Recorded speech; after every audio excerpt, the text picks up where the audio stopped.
सभी का स्वागत है स्वामी विवेकानंद स्टडी सर्किल प्रयागराज में। UP triple S C BDO का जो एग्ज़ाम हो रहा है, तो आज 27 जून के फर्स्ट मीटिंग में जो एग्ज़ाम हुए हैं उसके बारे में हम लोग यहाँ पे देखेंगे और जो क्वेश्चन पेपर है उसको सॉल्व करने की कोशिश करते हैं। देखिए, हिंदी का जो प्रश्न है उसको यहाँ पर देख रहे हैं हम लोग। देखिए, एक प्रश्न आया हुआ है, अभीष्ट का संधि विग्रह कीजिए। तो इसमें सही ऑप्शन कौन सा हो जाएगा? वो हो जाएगा दोस्तों ऑप्शन नंबर ए। ये जो है वो बिल्कुल सही हो जाएगा। अगला है, अपादान कारक युक्त वाक्य है। या अपादान युक्त जो वाक्य है वो ये है कि छत से उतरी हुई लता मुरझा गई। ऑप्शन नंबर डी जो है वो बिल्कुल सही हो जाएगा। तीसरा प्रश्न दिया गया था हिंदी में, निम्नलिखित में से नाम धातु क्रिया का प्रयोग किस विकल्प में है? तो यहाँ पर आप लोग देख सकते हो किस विकल्प में है। उसने मेरी सारी संपत्ति हथिया ली। ऑप्शन नंबर डी यहाँ पर सही हो जाएगा। अगला प्रश्न यहीं पर देखें तो अत्याचार शब्द में उपसर्ग पूछा गया है। तो इसमें उपसर्ग कौन सा है? ऑप्शन नंबर सी, अति जो है वो उपसर्ग है। निम्नलिखित में से विलोम युग्म सही नहीं है। तो यहाँ पर कौन सा हो जाएगा? सध्वा और निर्ध्वा। ऑप्शन नंबर डी जो है ये बिल्कुल सही हो जाएगा। इसमें ये एक विलोम जो है शब्द नहीं है एक दूसरे के। अगला यहीं पर देख लें, यथाशक्ति का सही विग्रह क्या होगा? शक्ति के अनुसार। क्या हो जाएगा? ऑप्शन नंबर बी यहाँ पर सही होगा, शक्ति के अनुसार। अपूर्ण भूतकाल का प्रयोग किस वाक्य में हुआ है? तो अपूर्ण भूतकाल का प्रयोग जो हुआ है दोस्तों वो क्या हुआ है? वो यहाँ पर आप लोग देख सकते हैं, 1 घंटे से सो रहा। ऑप्शन नंबर डी यहाँ पर बिल्कुल सही हो जाएगा। अगले प्रश्न को यहीं पर देख लें अगर हम, निम्नलिखित में से किस रस का स्थायी भाव रति है? किस रस का स्थायी भाव रति है? यहाँ पर देख सकते हैं, रति स्थायी भाव जो होता है वो होता है श्रृंगार रस का। ऑप्शन नंबर डी यहाँ पर सही हो जाएगा। अगला प्रश्न देख ले, मुदित महीपति मंदिर आए। इसमें अलंकार पूछा गया है, तो सीधा सा अनुप्रास अलंकार इसमें शामिल है। ऑप्शन नंबर डी सही हो जाएगा। अगला प्रश्न देखें अगर, तो इसमें आपसे पूछा गया है कि कौन सा अलंकार है? फूले कांच सकल मह छाई, जसु बरसा ऋतु प्रकट बुढ़ाई।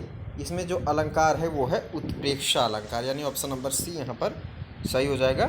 अगला प्रश्न अगर हम लोग देख लें तो किस वाक्यांश के लिए प्रयुक्त शब्द सार्थक नहीं है?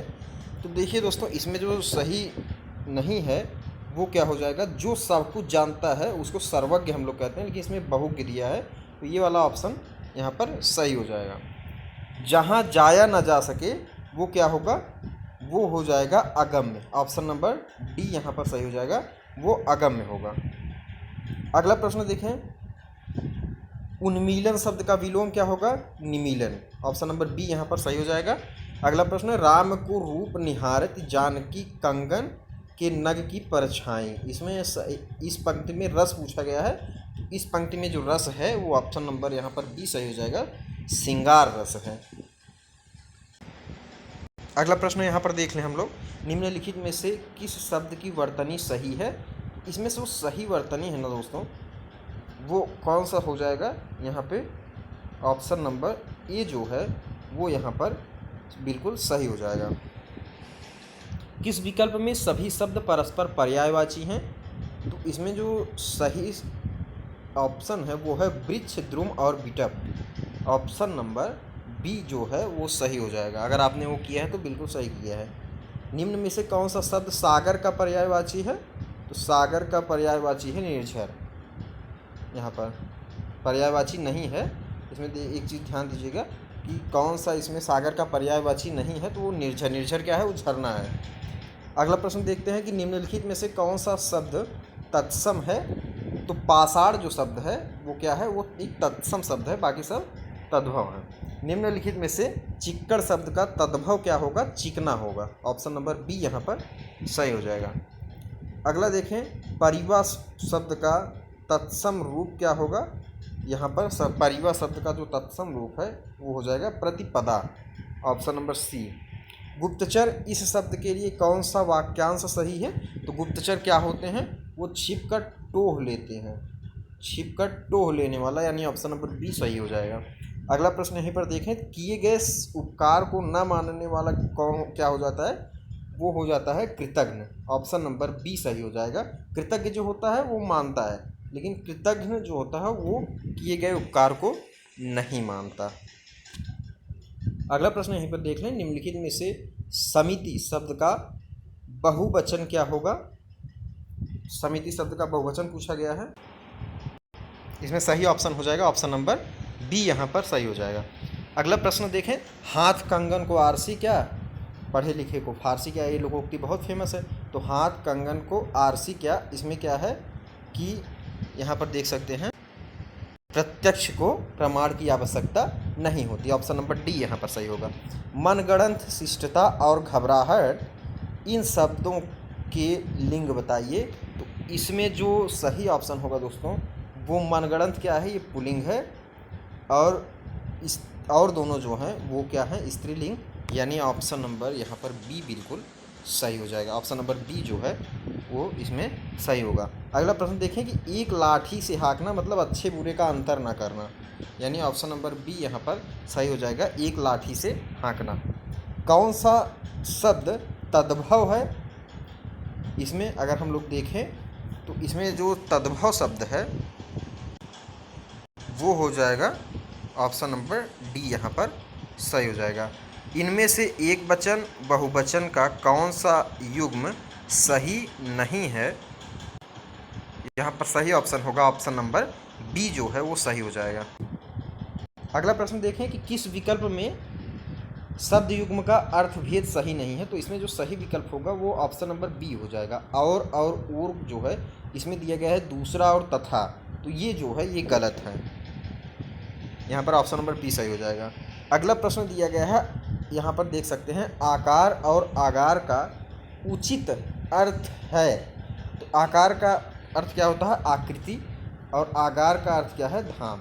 तो ऑप्शन नंबर यहाँ पर बी जो है वो सही हो जाएगा। अगला देखें तो निम्नलिखित में से मिश्र वाक्य का उदाहरण कौन सा है। तो मिश्र वाक्य सीधा सा बहुत आसान सा है। मिश्र वाक्य यहाँ पर सही ऑप्शन हो जाएगा ऑप्शन नंबर डी जो है वो सही होगा। अगला प्रश्न यहीं पर देख लें कि निम्नलिखित दोनों वाक्यों की संपूर्ण शुद्धता के विषय में कौन सा विकल्प सही है। लिखा गया है हमको हमारे पूजनीय महानुभावों, गलत है ये, उसे मृत्यु दंड की सज़ा दी जानी चाहिए। दोनों इसमें जो दोनों दिए गए हैं वो पूर्णतः क्या है, गलत हैं, अशुद्ध हैं। तो इसमें सही ऑप्शन कौन सा होगा, दोनों ही वाक्य अशुद्ध हैं, यानी ऑप्शन नंबर डी यहाँ पर सही होगा। गाल बजाना अगला दिया गया है प्रश्न। तो गाल बजाना मतलब डींगे हाँकना। ऑप्शन नंबर यहाँ पर ए जो है वो क्या हो जाएगा, सही हो जाएगा। अनुकरणीय अगला प्रश्न अगर यहीं पर देख ले 34वां, तो नरेश घर आया उसने माँ को देखा। इस वाक्य में कह रहे हैं कि संयुक्त वाक्य होगा, किस तरह से लिखा जाए। तो इसमें पहला वाला ऑप्शन जो दिया गया है, नरेश घर गया और माँ को देखा, ये वाला यानी पहला वाला जो है वो संयुक्त वाक्य होगा। अगला देखें तो अनुकरणीय शब्द में प्रत्यय पूछा गया है, तो इसमें प्रत्यय है ई, यानी ऑप्शन नंबर डी जो है वो सही हो जाएगा। इसके बाद साथियों दिया गया है गद्यांश दिया गया है, और इस गद्यांश को पढ़कर आपको क्या करना है, आंसर देना है।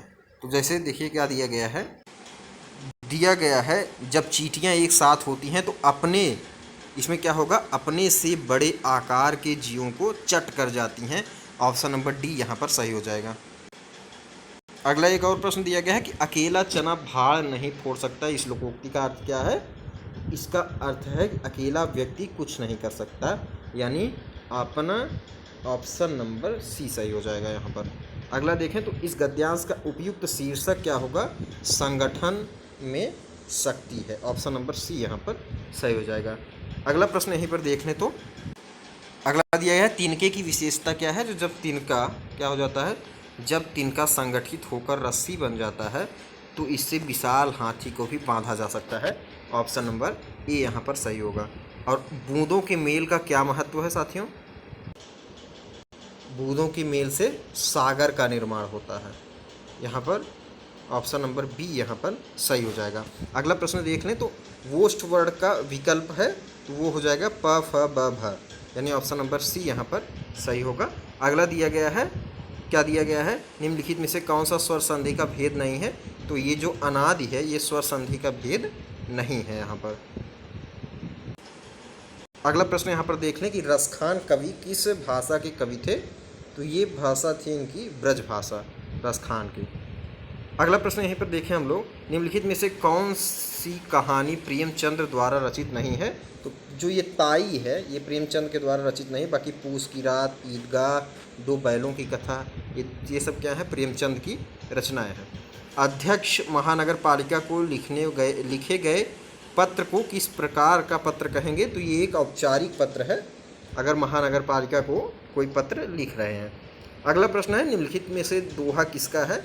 माला तो कर में फिरे जीव फिरे मुखमाय, और मनुआ तो चहुदिस फिरे यह तो सुमिरन ना। ये है कबीर दास की पंक्तियाँ।